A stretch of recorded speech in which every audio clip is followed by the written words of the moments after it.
지난주에 36절까지 했죠. 왜 그랬을까? 에? 그냥 하나님이 그렇게 하시라고 해서 그래야 또 속 편하겠지. 오늘도 거시기 하면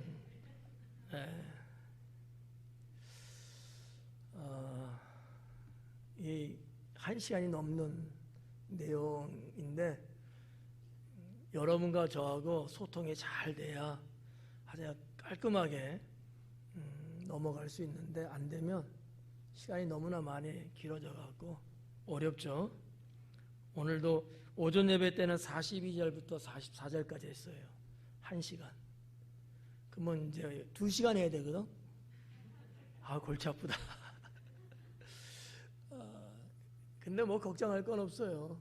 여러분들이 얼마만큼 말씀에 집중하고 또 얼마만큼 저하고 또 컨비네이션이 잘 되냐에 따라서 2시간 거리가 1시간이면 충분히 할 수 있어요. 또 모르지 50분 걸릴 수도 있어요. 바라는 것은 뭐 저녁 예배는 우리 학생들도 공부하고 오고 또 우리 청년하고 어른들도 직장에서 일하고 오고 뭐 피곤하고 힘들고 그래서 이거를 신경 써주니까 문제야. 무시하고 그냥 가야 되는데 그거를 조금 배려해 주려고 하다 보니까 자꾸 이렇게 브레이크가 걸리는 것 같아요. 그냥 무시하고 갈까요?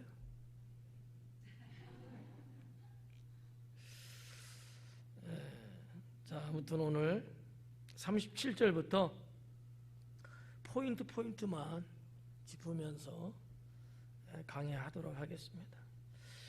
예수님께서 말씀하실 때에 한 바리새인이 자기와 함께 점심 잡수시기를 청했다라고 기록하고 있습니다. 이 바리새인은 좀 그래도 된 것 같아요. 그죠? 왜 갑자기 예수님을 청하면서 식사 같이 하죠 이랬을까요? 이래서 안 된다니까. 왜 그랬을 것 같아요? 그냥 좋은 뜻에서 아니면 꼬투리 잡으려고, 둘 중에 하나.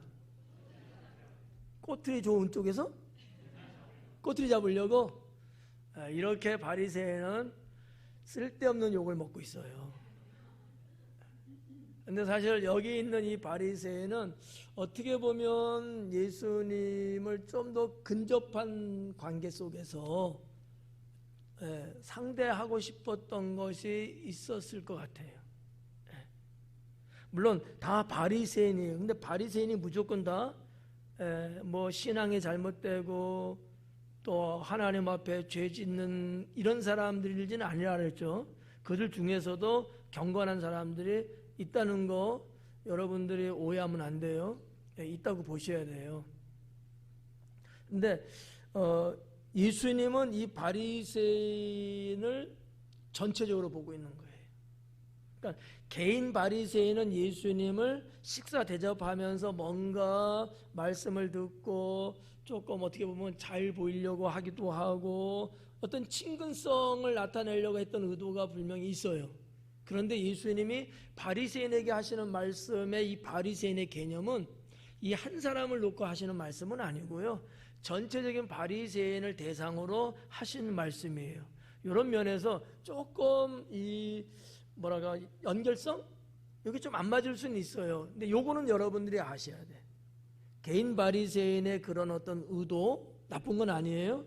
그렇지만 하나님은 그런 바리새인들의 전체를 놓고서 바리새인 너희가 왜 이러냐 이렇게 이제 질의를 하시고 질타를 하시고 때로는 문제점을 지적하는 이런 형태로 구성되어 있다라고 보시면 좋을 것 같아요. 그러면 여기 보니까 바리새인이 자기와 함께 점심 잡수시기를 청했다 그랬거든요. 이 점심 잡수시길 이 말이 아리스테세라고 하는 단어로 되어 있거든요. 아리스테세. 아리스테세라는 것이 무슨 뜻이냐? 아침, 참 그렇다. 아침 식사라고 보시면 돼요. 근데 번역은 언제라고 그랬죠? 점심이라고 그랬거든요. 여기에 이제 유대인들의 식사법을 아셔야 돼. 유대인들은 두 부류로 좀 나눠서, 하나는 좀 중산층, 상류층, 조금 그래도 때깔이 조금 나는 이런 계층의 사람들은 하루에 2끼의 식사를 합니다. 그리고 일반 서민이나 또 뭐 노예, 종 개념 이런 분들은 3끼를 드셔요. 그럼 여러분은 몇 끼 드셔요, 하루에? 그럼 서민 아니면 종이야. 그러니까 이 유대 사회에 있는 얘기예요. 그들의 문화고 그것이 어떻게 보면 전통은 아닌데 그렇게 쭉 관습적으로 이게 내려오고 있는 거예요. 그러니까 조금 번지르하고 나름대로 상류층 계급에 있는 분들은 한 2끼 정도 먹는 거예요. 그럼 언제 먹느냐 하면 우리가 늘 말하는 아점. 이른 아침 뭐 우리는 보통 뭐 7시, 8시 이렇게 아침이라 알잖아요. 그들은 그게 아니고 아침과 점심 사이 뭐 한 10시, 11시 이렇게 아점을 드셔. 그래서 저도 아침 안 먹잖아. 상류층이라. 이유는 모르겠어요. 그런 세월이 여기 쭉 좀 내려왔어요. 그게 이제 아리스토텔레스라는 단어가 갖고 있는 내용이에요. 번역은 점심이라고 했는데 뭐 그래도 뭐 큰 문제는 없어요. 근데 왜 이 말씀을 드리냐면 유대인들의 식사 문화, 그들의 식사 습관이 무엇인가를 이때 또 알려드리지 않으면 또 언제 또 할 수 없으니까 말씀을 드리는 거예요. 또 이번 성지순례가 또 이스라엘에서 또 물어보고 그러지는 마요.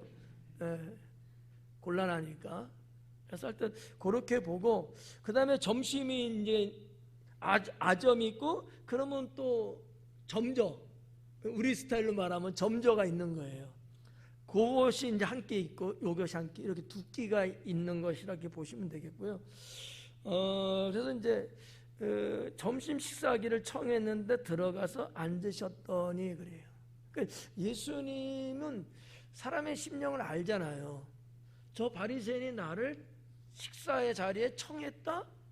그러면 뭐 거절하실 수도 있지만 주님은 태연하게 들어가서 식사에 응하십니다. 여기까지는 아주 상당히 좋은 분위기라고 볼 수 있죠. 저는 이 부분을 좀 이렇게 좀 해석하고 싶어요.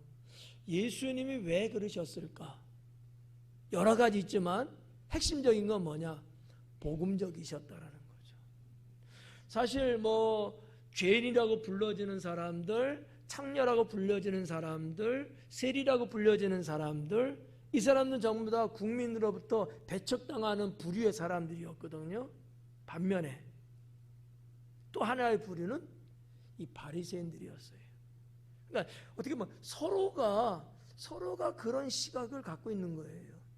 바리새인이나 상류층이나 지도층이나 이런 사람들은 세리나 또 창녀나 또 좀 이렇게 좀 하류 계층에 있는 이런 사람들을 상당히 깎아내리고 그렇게 하대하고 무시하고 이런 좀 기조가 있는 반면에 또 그 층에 있는 사람들은 이 바리새인들의 이 상류층들을 또 안 좋게 보는 또 시각이 또 서로 있었고 이런 것들이라는 거죠. 이 바리새인은 예수님을 청했을 때 분명히 지금 예수님을 따르는 복음의 현장에 있는 사람들은 거의 다가 일반 백성들이에요. 여러분 쭉 강의하면서 바리새인들도 있었어요. 서기관도 있었습니다. 근데 그들은 왜 왔어요? 예수님 꼬투리 잡으려고. 그렇죠. 일반 백성들은 정말 복음이 그립고 진리가 그립고 신기한 말씀이네. 그래서 너무 사모한 마음으로 온 반면에 일반 바리새인들은 안 그랬단 말이죠. 그러니까 저는 이런 어떤 정황을 놓고 볼 때 예수님이 왜 굳이 청했다 하지만 거기에 들어가셨을까?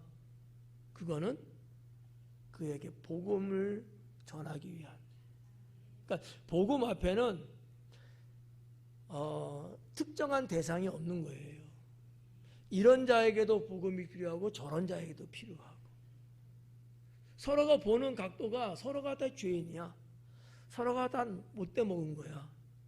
그렇지만 예수님이 보는 관점에서, 복음적 관점은 이들에게도 구원이 필요하고 이들에게도 구원이 필요한 거죠. 요거 이해 가시죠? 예.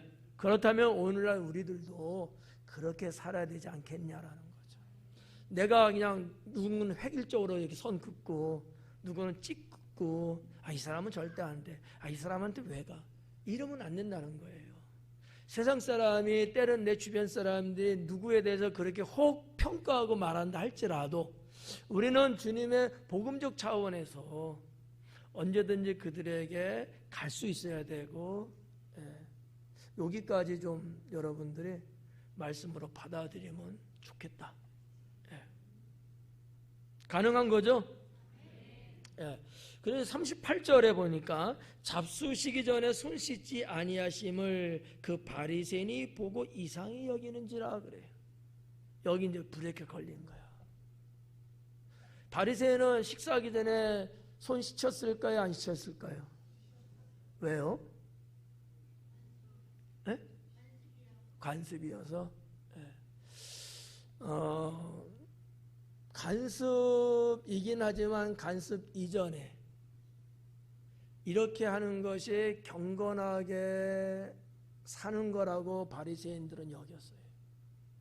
왜냐하면 모세 율법에도 이 손 씻는 문제가 있거든요. 그런데 식사할 때 손 씻고 이런 건 없어요. 그러니까 어떻게 보면 좀 뭐라 할까, 응용했다고 봐야 되나? 항상 손 씻는 의식이 그들의 신앙 속에는 있어요. 나갔다 들어와도 손 씻고, 부정한 것을 만질 수 있었으니까 그래서 손을 씻고, 그래서 어떤 정결례가 신앙과 삶 속에 딱 있는 거거든요. 근데 이 식사할 때 손 씻는 문제는 뭐 그런 것들이 기원이 됐겠지만, 이건 장로들이 후대에 만든 하나의 규칙 정도로 보시면 돼요. 규칙으로. 장로들이 만든 유전이거든요. 근데 가만히 보니까 예수님이 손을 안 씻는 거야. 식사하려고 왔는데, 자리에 앉았는데, 유대인들이 자리에 앉았다는 얘기는 어떤 거예요? 이렇게 이게 앉는 거잖아요. 우리 냈다가 뺨 맞죠? 유대인들은 보통 그게 이제 앉은 거예요. 이렇게 벌써 이렇게 폼을 잡았다는 얘기는 예수님께서 식사하려고 그런 거잖아요. 근데 바리새인의 눈으로 볼 때는 잘못된 거지. 손을 씻어야 되는데. 왜냐하면 예수님, 그 당시도 예수님도 여전히 장로들의 유전에 의해서 손 씻어야 되는 게 맞아요. 그게 유대인들의 관습이에요. 유대인들의 정서죠. 근데 안 하니까 그걸 이상하게 여겼다, 이렇게 본 거예요. 그 바리새인이 보고 이상히 여기는지라 39절에 주님께서 이르시되 너희 바리새인은, 벌써 그 마음을 알았어. 내가 손 씻지 않은 것에 대하여 이 바리새인이 지금 이상하게 여기는 마음을 주님은 이미 읽으시고 주님이 말씀하는 거예요. 너희 바리새인은 지금 잔과 대접의 것은 깨끗지 않아. 너희 속에는 탐욕과 악독이 가득하도다. 요게 이제 우리 예수님께서 당시의 바리새인들에게 하고 싶은 말씀이었다는 거죠. 이 뭐 딱 보면 이제 알잖아요. 이게 겉은 깨끗이 잘해. 손 씻는 것도 겉에 육체에 관습적인 거예요. 이건 너무 잘하는 거야. 너희들이 하자 해갖고 만든 거 너무 잘하고 있다는 거지. 그런데 하나님이 하라고 하는 것은 왜 하지 않느냐라는 거예요. 하나님은 겉의 것들을 깨끗하게 하는 것도 언급한 바 있지만 그것마저도 뭐를 위해서일까? 우리의 영혼을 깨끗하게 하기 위한 하나의 방법이었습니다. 그러니까 하나님은 그걸 원하는 거잖아요. 그러니까 그런 말씀이 있잖아요. 하나님은 우리 마음의 중심을 보시지 우리의 겉모습을 보시는 분은 아니잖아요. 그러면 그렇다고 해서 겉모습은 아무렇게나 해도 상관없다? 아니에요? 아까 특성할 때 보니까 아무렇게나 입고 왔는데? 네. 그러니까 이런 두 가지를 우리가 말씀 속에서 한번은 신랄할 정도로 생각을 해봐야 돼요. 네. 특별하잖아. 예수님의 말씀을 오해하면 안 돼요. 예수님은 겉도 중요하다. 그러나 더 중요한 것은 속이 중요하다. 근데 너희들은 겉만 생각하고 있지 않느냐 이거지. 아니 사람들 백성들한테 심지어 나한테까지도 손 안 씻는다고 너희들 지금 속으로 꿍하고 있잖아. 근데 속보다 겉이. 근데 겉보다 더 중요한 게 뭐니? 속이잖아. 근데 너희는 속을 깨끗이 하지 않고 있다. 이 말씀을 지금 하고 있는 거거든요. 우리의 생활 속에서도 이런 부분들을 정말 적나라하게 때로는 내가 나를 파헤쳐야 돼. 나는 정말 내 영혼을 깨끗하게 하고 있는지. 이 말씀은 여기서 끝나지 않고 42절, 43절, 44절 거기까지 쭉 이어져 내려가요. 이따가도 그래서 말씀을 드리게 될 텐데 이 부분을 여러분 우리가 의식해야 합니다. 잔과 대접의 겉은 깨끗이 한다. 그래서 여러분의 그 주방에 들어가면 컵이든지 접시든지 어떻게 깨끗하죠? 이거 잘하는 거 잘못하는 거예요? 잘하는 거잖아요. 깨끗하게 하는 거. 근데 그것만 할 줄 알면 안 된다는 거지. 씻으니까 깨끗해 얼마나 좋니? 우리의 영혼도 씻어야 깨끗해진다. 그 우리는 뭘로 깨끗하게 해야 돼요? 회개함으로. 주님께 내 삶을 고백하고 내가 주님 앞에 회개할 때 주님의 보혈로 정결함 받을 수 있는 거잖아요. 그것도 하라는 거예요. 그것도 하라고. 그러니까 이 두 가지를 여러분 다 잡으셔야 합니다. 어떤 무리들은 뭐 영적인 것만 중요시 여기는 그런 집단들도 있어요. 육은 뭐 아무것도 아니고 오히려 육적인 것은 영적인 것을 방해하고 이러는 것에 불과하다. 이건 죽여야 된다. 육은.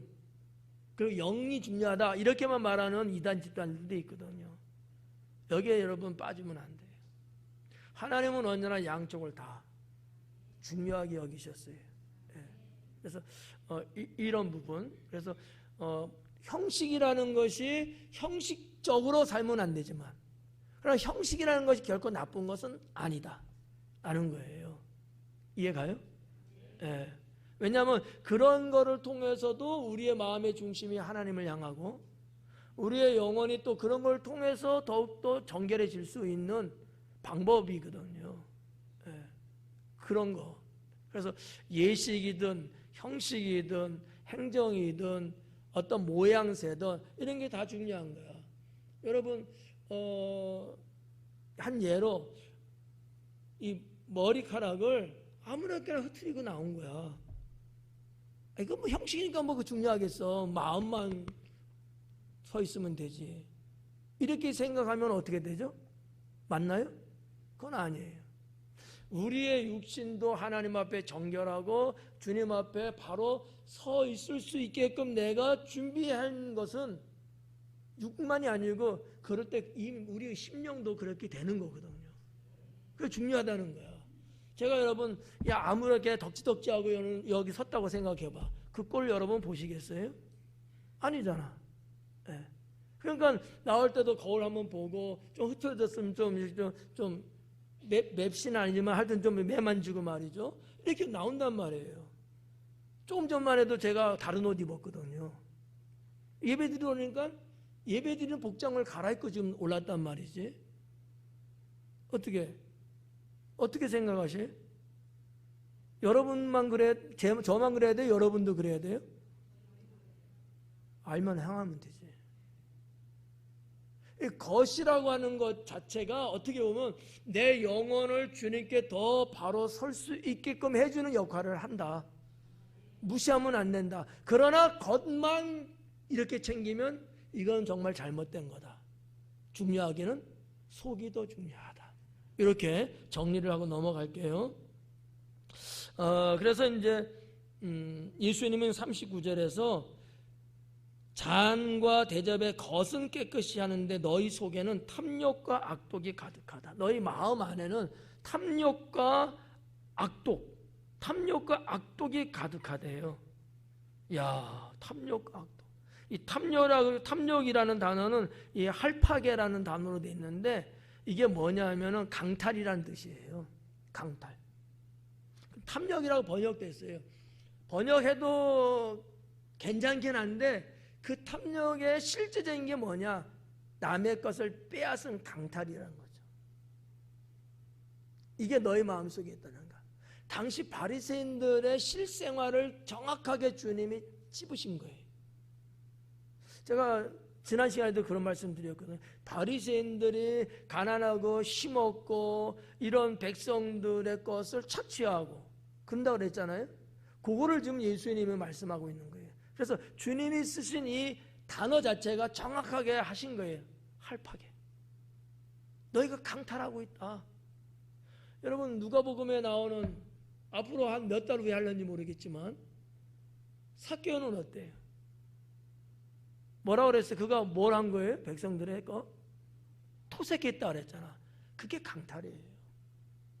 남의 것을 내게 아닌 남의 건데 백성들의 것인데 내가 착취했다는 말이에요. 그러면 내가 4배로 갚겠습니다. 회개할 때 그렇게 고백했잖아요. 그러니까 당시에 뭐 지도자네 또 상류층이네 권력 있는 사람 이런 사람들이 정말 가난하고 어렵고 못 배우고 힘없고 이런 사람들의 재산을 상당히 강탈해 갔습니다. 뺏어갔어요. 막 힘으로. 예. 여러분들도 뺏어간 적 있으세요? 없어요? 그러면 서민이네. 그게 예수님 당시에 사회상이었다라는 거죠. 이거를 예수님이 말씀한 강탈. 그리고 악독이 가득했다. 이 악독이라는 말은 어떤 의미로 보시면 되냐면 죄를 짓고자 하는 악성. 그게 속에 가득한 거예요. 그래서 여기에 막 축적이 되는가. 영혼에. 그 여러분 이 영혼이 얼마나 어둡겠어요. 이 죄 많은 이 상태를 갖고 어떻게 주님을 영접할 수 있냐 이거야. 그건 어렵죠.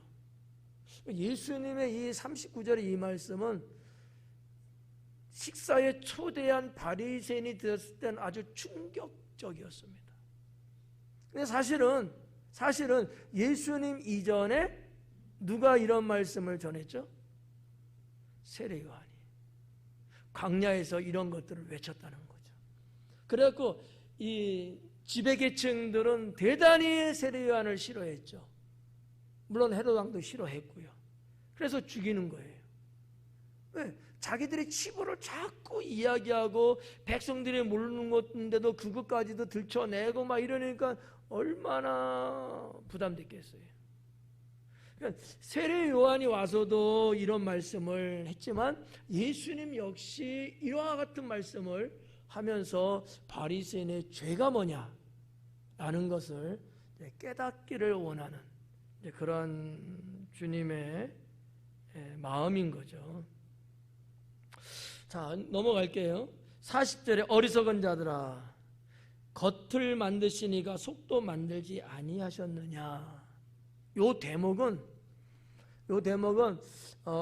뭐를 상기시켜 주냐 하면 창조주 하나님을 상기시켜 주는 거예요. 유대 민족들은 어느 누구보다도 특히 같은 이스라엘 백성 중에서도 요 바리새인이나 등등의 사람들은 여호와 하나님에 대한 아주 절대적이고 아주 극적인 자기들만의 어떤 자부심 그런 게 아주 셌어요. 자존심이라고 봐도 되죠. 네. 그러니까 너무나 잘하는 거야 이게 사실은. 여호와 하나님 우리도 잘 알잖아요. 하나님이 천지를 창조하셨고 거기서 뭐 이런 거 창조하셨고 다 알잖아요. 근데 아는 너희가 왜 겉 갖고만 그러느냐라는 거예요. 자, 하나님이 사람을 지으셨는데 무엇으로 지으셨다? 흙? 또? 말씀? 또? 뭐 틀렸다고 말하면 기분 나쁠 테니까 그렇다 치고 하나님의 형상과 모양으로. 이건 평생 잊으면 안 돼요. 지금 제가 바리새인들의 유대인들의 마음에 대한 이야기를 했잖아요. 마음에 대한 이야기하고 평행을 이룰 수 있는 것은 형상과 모양으로 지은 거예요. 육적인 거는 이럴 때는 무슨 단어를 말해야죠? 흙으로 지었다. 그들의 마음은, 그들의 영혼은 하나님의 형상과 모양으로 지으셨다. 이거를 유대인들이 잘 알아요. 그런데 하나는 버리고 하나만 지금 갖고 사는 거야. 근데 잘못 골랐죠? 기양이 하나 골랐으려면 마음을 골랐어야지. 이거는 내버려 두고 육체만 선택한 거예요. 네. 왜 그랬을까? 그래야지 유대인들은 자기들이 하는 짓거리가 그게 딱 맞는 거예요. 네. 자, 이런 부분들을 우리가 보는데 40절은 창조주 하나님을 생각해 볼 수 있는 내용이다, 이렇게 볼 수 있다는 거죠. 겉을 만드시니까 속도 만들지 아니하셨겠느냐 이거지. 그렇죠, 만드셨겠죠. 너희가 알면서 왜 속을 이렇게 등하냐 이거지. 41절에 그러나 그 안에 있는 것으로 구제하라. 그리하면 모든 것이 너에게 깨끗하리라 그래요. 자, 이 41절은 조금 어려운 대목이에요. 누가 해석해 보실래요? 네. 그 안에 있는 것으로 구제하래요. 그 안에 있는 것으로 구제하라. 네. 구제하라는 것이 의미적으로는 회개에 해당돼요. 그 안에 있는 것이에요. 자, 바리새인들의 안에 뭐가 있어요? 악독, 또 탐욕은 저쪽 동네에서 하는 단어고, 이 동네에서 지금 말한 거는 붕어길에서 3초 지나갔고. 탐욕이 뭐라고 제가, 그렇죠. 아유, 그 안에 있는 것으로. 그럼 뭐예요 그게? 남의 것을 강탈한 그것으로 뭐 하라고요? 구제하라, 회개하라는 거야. 구제하라는 건 뭐야? 그거 갖고 회개하라는 거야. 삭개오의 사건을 통해서 여러분 생각하면 더 이해가 빠르겠죠? 내가 남의 것을 토색한 것이 있다면, 있다면이 아니야. 조금 창피하니까 4배를 갚겠습니다, 회개하고 있잖아요. 내가 남의 것 뺏은 거 돌려주겠다는 거야. 이 말씀은 그거예요. 너희들 안에 있는 그것으로 구제하라는 거야. 너희들이 백성들의 것을 강탈해 오지 않았어? 그거 다시 돌려주라 이거야. 이해 가요? 이제는 여러분이 이제 해석할 수 있잖아. 쉽죠? 알면 쉬워. 이런 내용이에요. 그걸 우리가 볼 때 회개를 예수님은 말씀하고 있구나. 회개는 이런 거예요. 오늘 말하기는 조금 그렇지만, 회개는 지난번에 말씀드렸나요? 회개가 뭐라고? 안 했나? 봐야지. 안 했나? 한 것 같은데. 자, 회개는 이런 거예요. 하나님의 옛 관계로 돌아가는 것이다. 안 했어요? 난 깜짝이야. 나는 안 했는 줄 알았어. 회개가 뭐냐? 하나님의 옛 관계로 내가 돌아가는 거야. 이게 리펀드거든요. 회복하 돌아가는 거야. 우리가 예수님 믿고 구원받았잖아요. 그러면 무엇이 회복됐다고 우리가 공부하면서 배웠어요? 잃어버린 하나님의 형상이 회복됐다는 거지. 회복이에요, 회복. 그러니까 여기 있는 이 41절에 있는 말씀을 보면은 그런 것들을 충분히 알 수 있는 내용들로 돼 있어요. 근데 이야기를 들어보니까 이제 아는데, 그렇지 않을 때는 이게 무슨 말인지 모르고 그냥 통과 뭐 이렇게 통과가겠지. 이제는 여러분들이 아니까 이제는 이 말씀을 읽을 때마다 떠오를 거야 아마. 내가 그렇게 해서 나쁜 짓 하고 그렇게 백성한 거 다시 돌려주고 다시 원점으로 이렇게 하라는 거구나. 그래야지만 우리 안에 더러운 것을 내뱉어서 깨끗해질 수 있다는 거구나. 이렇게 이제 응용해 나갈 수 있어요. 그러면 우리 믿음의 사람들이 정말 생활하면서 살 때에 때는 우리도 뭐 깜빡깜빡하고 알면서도 죄질 때 있잖아요. 그렇지만 다른 게 뭐예요? 그것을 회개하고 원래 하나님의 자녀의 원모습으로 다시 우리가 회복되어지고, 이게 중요하잖아요. 이 말씀 속에서 그 부분을 우리가 놓쳐서는 안 된다라는 거죠. 여기까지 41절 될 것 같아요. 42절에 화 있을진저, 43절에 화 있을진저, 44절에 화 있을진저, 이렇게 되어 있어요. 각 절마다 예수님은 화 있을진저라는 말씀을 하셨어요. 이 단어가 뭐냐면 우아이라는 단어예요. 우아이. 이게 무슨 뜻이냐면 화로다 라는 뜻이거든요. 화로다. 자, 잘 봐요. 자, 화 있을진저라는 말과 화로다, 이 말하고 어떤 게 좀 더 강한 것 같고 그래요? 네, 그렇죠. 화 있을진저라는 얘기는 그렇게 된다라고 하는 것을 암시하고 있는 의미가 좀 느껴지죠. 근데 화로다는요, 어떤 게 좀 느껴져요? 어? 그렇게 된다. 알았어. 여기에는 슬픔이 담겨 있어요. 이거는 제가 해석하는 거야. 예수님께서 바리새인들에게 바리새인들이여 화로다, 이것은 주님의 마음이 느껴지는 거예요. 그들도 주님이 자녀 백성으로서 구원하려고 오셨잖아요. 너희들 죄 짓니까 죽어! 이러시는 주님은 아니잖아요. 저 영혼들도 구원해야 되는데 당시의 바리새인들의 영적 상태는 너무너무 어두웠어요. 이것을 보시면서 주님은 마음이 아프신 거죠. 그래서 사실은 화 있을진저 막 이렇게 어떤 저주성 같고 딱 규정하는 것 같은 정서가 아니고 슬퍼하시는 그러한 표현이 아니었을까, 저는 이렇게 봐요. 별론가 보다.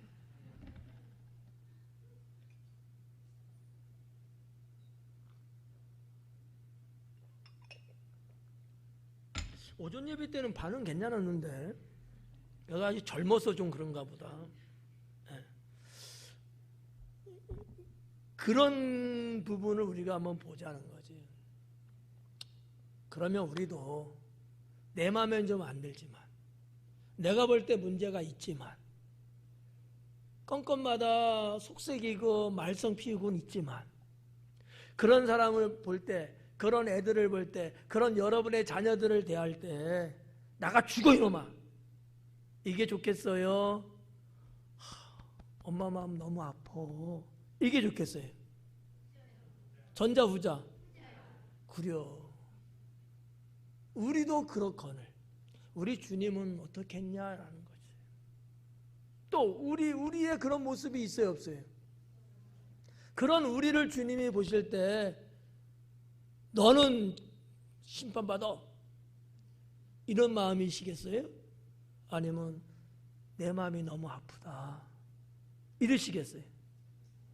후자겠죠. 그렇게 이 말씀을 봐야 되지 않겠느냐라는 거지. 그래야 예수님의 복음 사역에 내 사건마다 되어진 것들이 다 어떤 거냐? 복음적이다라는 거지. 영혼을 구원시키는 예수님의 이 사역이야말로 참으로 아름다운 것 아니겠느냐라는 거죠. 우리는 배워야 돼요. 네. 자, 속상하니까, 기분 더럽게 나쁘니까 에이, 나가 죽어 이놈아, 이 귀신은 뭐 먹고 사는지 저는 안 잡아먹고 막, 이런 어떠한 극단적이고 저주성적인 말을 해서는 안 되고, 정말 내가 원하고 내가 바라고 내가 소망하는 그런 것들을 그렇게 살지 않는 뭐 누가 되든 간에 있다면 오히려 그 영혼을 위해서 더 눈물로 기도하고 더 긍휼히 여기는 마음 가져야 되지 않겠냐는 거죠. 저는 그렇게 믿어요. 그게 주님의 마음 아니겠느냐. 우리도 그런 주님의 심장을 가지고 우리도 사람을 대하고. 그저께 여러분 뭐 누가 속여서 돈 홀라당 날릴 때문에 가정으로 하는 얘기야 또 이상하게 쳐다보지 말고. 그런 일 살다 보면 있을 수 있잖아요. 그랬을 때 여러분 어떤 심보가 나와? 이런 일들이 우리 실생활 속에 많이 있어요. 그럴 때마다 그런 나를 보시는 주님을 한번 좀 생각해 보면, 비록 저 사람은 나한테 손실을 끼쳤지만 나는 그런 저 영혼을 불쌍히 여길 수 있는 주님의 심장을 가질 수 있도록 해야 된다라는 거죠. 그러면 여기서 끝나겠어요, 주님이? 아니야. 그런 심장을 갖고 저 영혼을 불쌍히 여기는 그러한 영적인 상태로 우리가 대하면 하나님은 그 일어난 사건에 손실된 부분을 그 이상으로 다시 회복될 수 있도록, 돌려받을 수 있도록 해주신다라고 하는 거죠. 이게 하나님이신 거예요. 그러니까 당장 내 눈앞에서 펼쳐지고 있는 어떤 것들 갖고 너무 여러분 울그락불그락 하지 말고 너무 극단적으로 절망적으로만 생각하면 안 된다라는 거지. 우리에게는 무슨 신앙이 있다고요? 그렇지, 성리 신앙 있잖아요. 하나님의 섭리 신앙이 있잖아요. 그거를 회복시켜 주시는 하나님을 우리는 믿고 있잖아요. 이 말씀을 통해서 이 부분을 우리가 좀 더 내 것으로 가질 수 있다면 우리는 나도 모르게 성숙해지는 거예요. 그것이 바로 예수님을 믿는 것과 아는 일에 하나가 되어서 그리스도의 장성의 분량에 이르기까지 자라나는 것이 바로 이런 것들이다라고 볼 수 있는 거죠.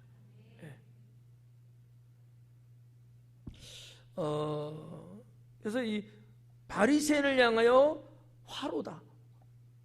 마음 아프다. 너무 마음이 아프다. 정말 그렇게 되면 어떻게 될까? 이러한 예수님의 심정을 좀 우리가 느껴보면서, 자 보면, 그러니까 너희가 박하와 운항과 모든 채소의 11조는 드리되 공의와 하나님께 대한 사랑은 버리는도다. 어떻게 보면 말이죠, 42절의 이 말씀이나 여기 지금 잔과 대접의 것은 깨끗하고 속은 이거하고 자세히 보면 평양의 이론과 같은 거예요. 11조에 대한 문제거든요. 봐봐요. 박하, 운향, 채소의 11조야. 자, 어떻게 보면 이것은 겉에 해당되는 내용들이에요. 겉에 해당되는 거야. 오전 예배하고는 조금 말씀을 다른 각도에서 좀 전하는 거야. 왜죠? 젊었으니까. 오전 예배 때는 50% 이상이 연세 드신 어르신들이야. 그러니까 액면 그대로 11조라고 하는 주제어를 갖고 많이 말씀을 드렸고, 여기는 이것과 어차피 지금 앞부분하고 넘어오는 거니까 그 앞부분에 대한 거 지금 두 개를 같이 지금 비교하면서 이거나 평행 이론인 거예요. 여기서 이렇게 가는 것처럼 여기도 똑같이 그렇게 가고 있다는 거예요. 것을 중요시 여겼던 바리새인들 11조 드리는 것도 것에 해당된다. 그거는 드릴 줄 아는데 이거잖아요. 것은 깨끗하게 할 줄 알면서 11조는 드릴 줄 알면서 이해가요? 평행 이론이에요. 근데 지금 뭐예요? 지금? 공의와 하나님께 대한 사랑은 저버렸다는 거야. 속이 깨끗한데 이거는 없어. 하나님의 공의와 사랑은 없대. 같은 의미이지. 이해 가시죠? 그렇지만 이 말씀은 예수님이 당시 바리새인들에게 꼭 들려줘야 될 내용이었다는 사실이죠.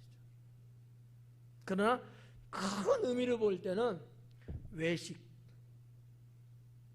대한 주님의 발언이었습니다. 외식하는 자들이에요. 외식에 너무 치중했던 바리새인들.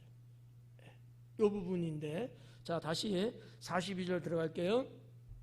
자, 이 지금 박하, 운향, 모든 채소 다 뭐예요? 농사 짓는 것들이야. 그렇죠? 그럼 우리가 11조라는 걸 놓고 볼 때, 자, 11조는 뭐예요? 간단하게. 내게 들어온 수입의 10분의 1을 하나님께 드리는 거잖아요. 그거 왜 드린대요? 에? 하나님 뭐라고? 아니, 그냥 제가 뭐라는 거 아니에요. 그냥 에? 하나님 거니까. 그렇지. 하나님 거니까. 근데 11조만 하나님 걸까요? 생각 그렇게 하면 안 되고 모든 게 다 하나님 건 거야. 근데 10의 9는 네가 살면서 쓰고 10의 1만 내게 바쳐라.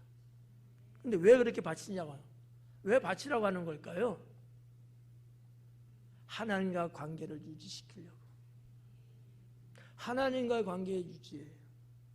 그로 인해서 하나님을 향해서 달려가는 거야. 하나의 생명줄과 같은 거예요. 네.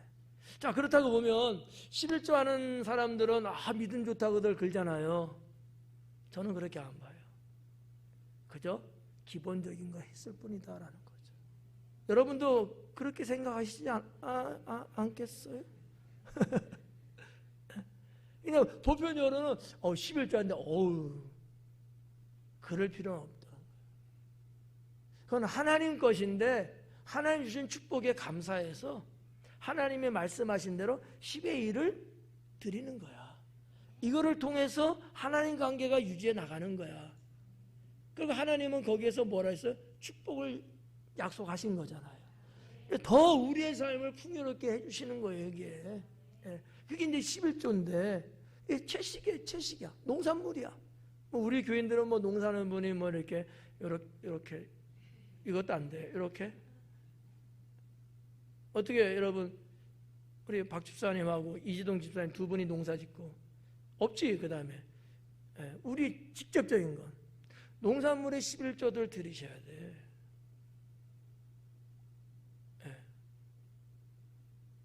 여러분 11조 이것저것 갈라치기 해갖고 안 하면 그건 도둑이에요.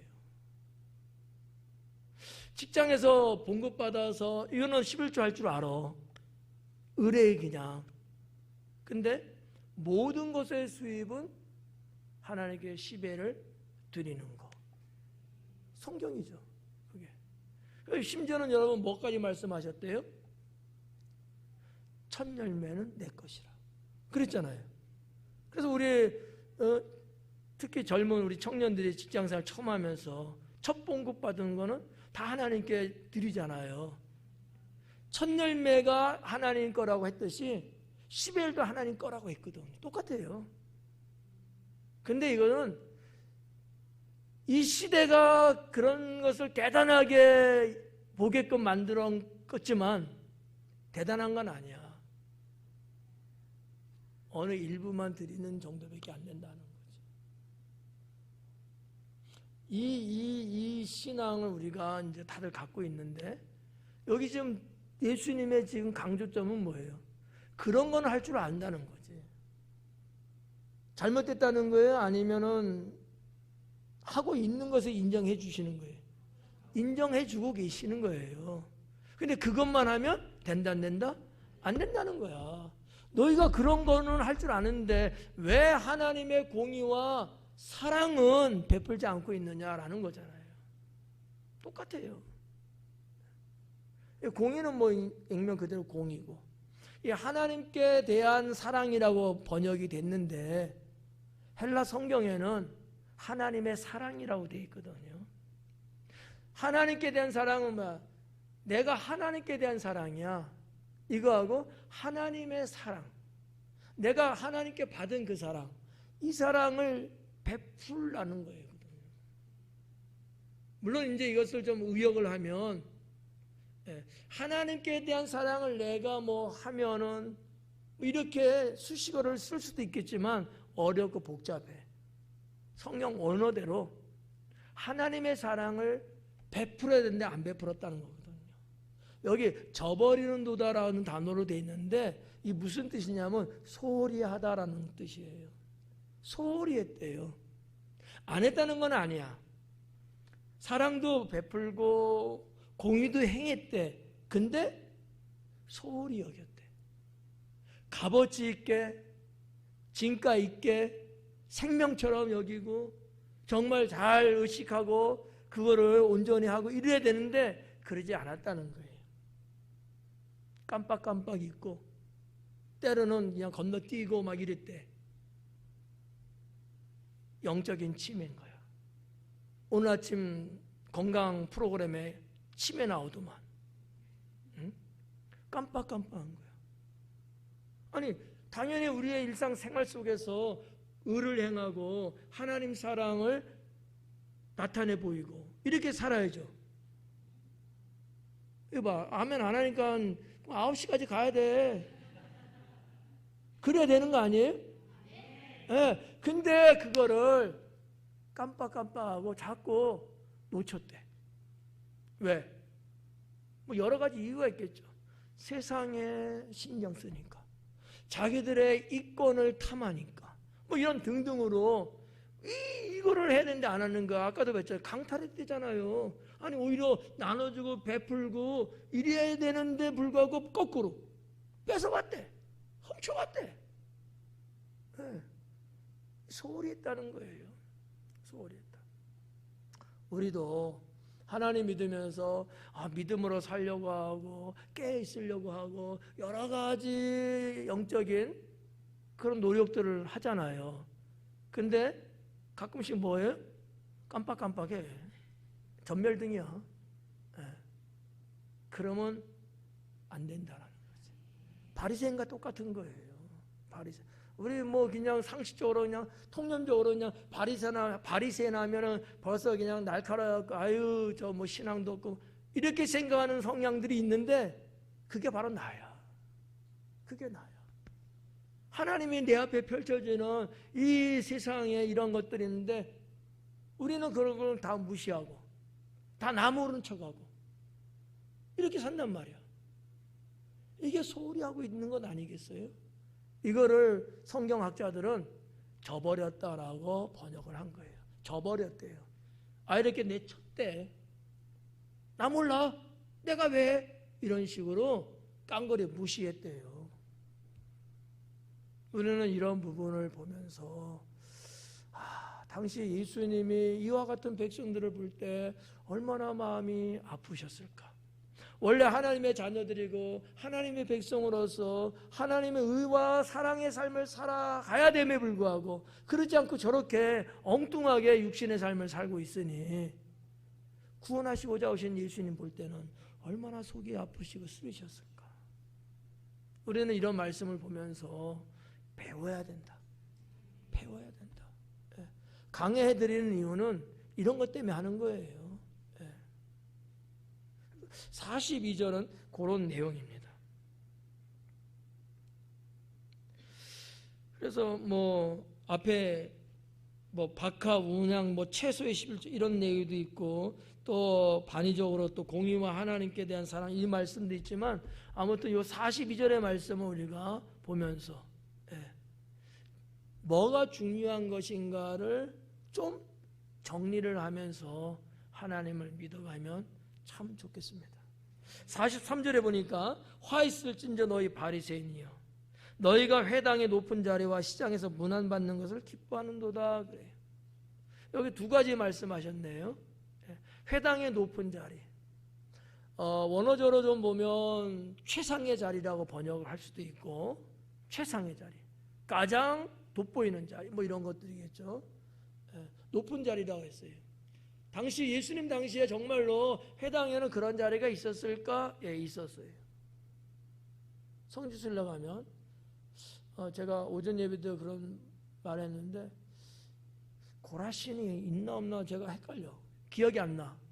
이번 여행 프로그램에 가는 장소에 고라신이 있나? 기억이 잘 안 나. 안 가는 거 아니야? 그럼 못 보는데 고라신에 가면은 회당 터인데 그게 다 무너졌어요. 근데 거기 이 높은 자리가 딱 있어. 입구에 돌로 만든 거거든. 이만큼 돼. 그거 딱 앉는 거야. 입구에 이렇게 딱 앉는 거야. 거기 왜 앉는 거예요? 누가? 어찌 알았대? 인사받을 이유가 뭐 있어요?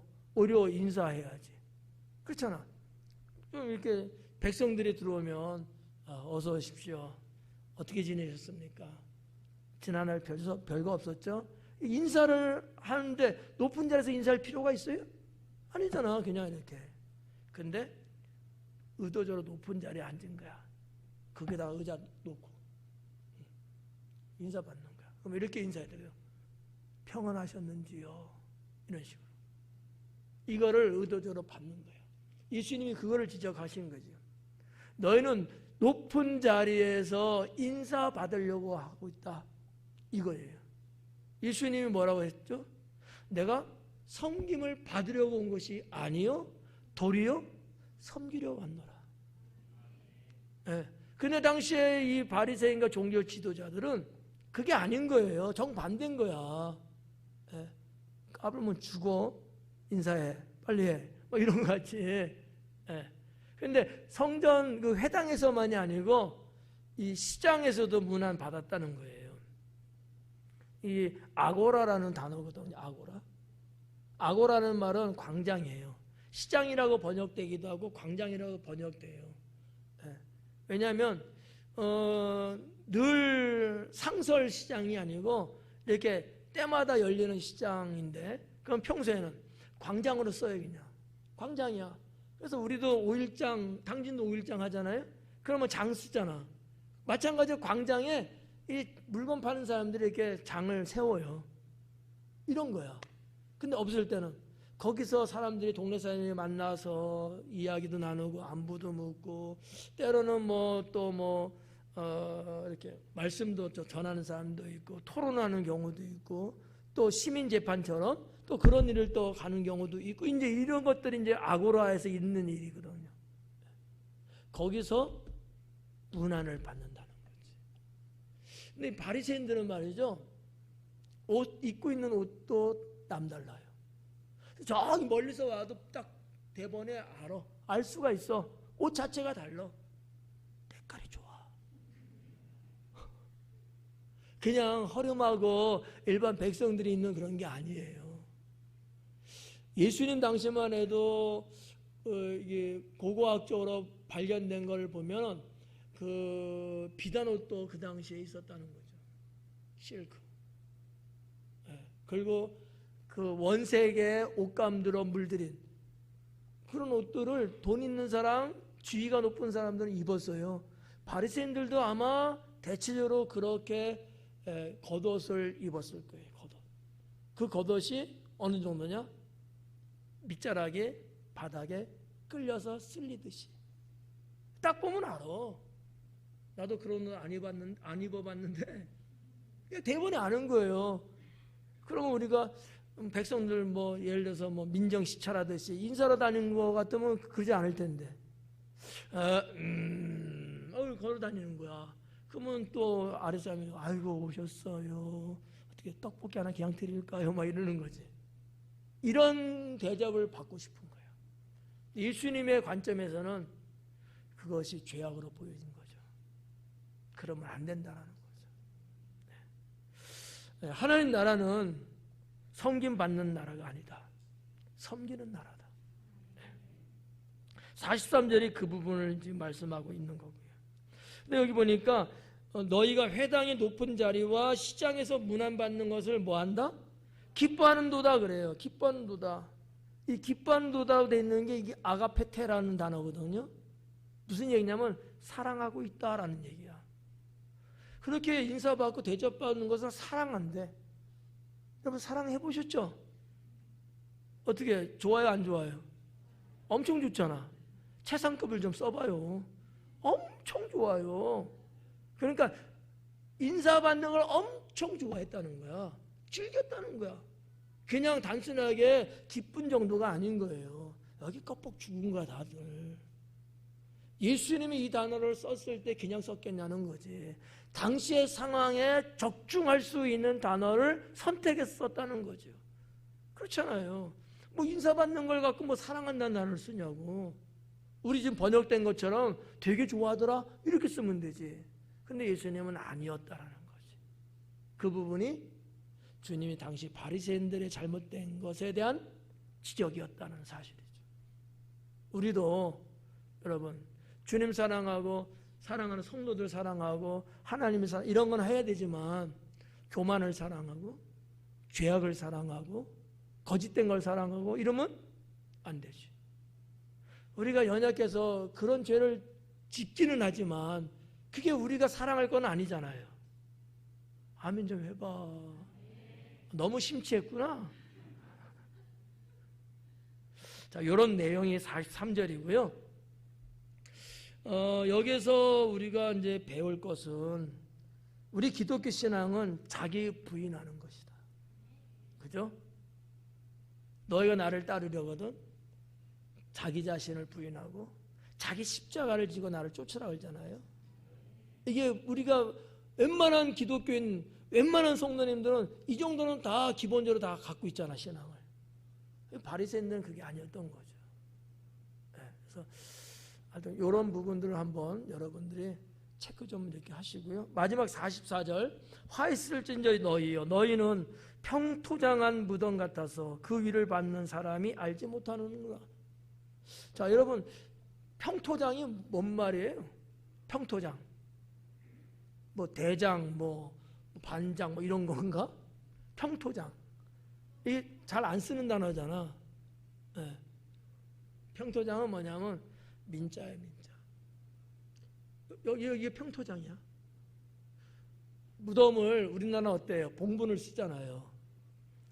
유대인들도 구례도 하지만 무덤이 이렇게 있어요. 있기도 한데 이 위에 땅 지면 위로 이렇게 불쑥 올라온 게 없어.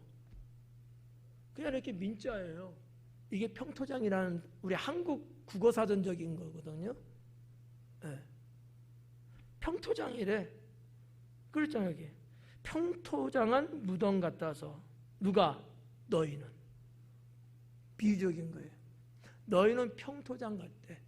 자, 그러면 이걸 한번 우리가 좀 유래를 좀 살펴봐야 되는데, 하나님은 모세오경 주실 때도 그렇고 유대인들은 어떤 게 있냐면은, 자, 봐요. 죽은 시체라든지 더러운 거라든지 이런 거를 터치하고 그 자리에 이렇게 가게 되면 부정하다고 여겼어요. 율법에도 그렇게 말씀하셨고, 부정하면 어떻게 돼요? 7일 동안 지금 말하면 격리를 하고 정결을 해 의식을 가져야 돼요. 근데 무덤인데 평토장이야. 표시가 안 나. 근데 백성들은 그 길을 밟고 지나가는 거예요. 그러면 이 백성들은 어떻게 된 거야? 부정 탔잖아. 맞아요? 네. 누가 이렇게 만들었다는 거야? 바리새인들이 그렇게 백성들을 죄 짓게끔 만들었다는 얘기예요. 자, 이게 이제 유래가 뭐냐면은 예루살렘에는 성지순례처럼 순례객들이 와요. 특히 어느 때 오느냐? 6월절 때는 전국에 있는 백성들이 다 모이고 해외에 있는 디아스포라까지도 와요. 6월절 때. 6월절은 설명 안 해도 되죠?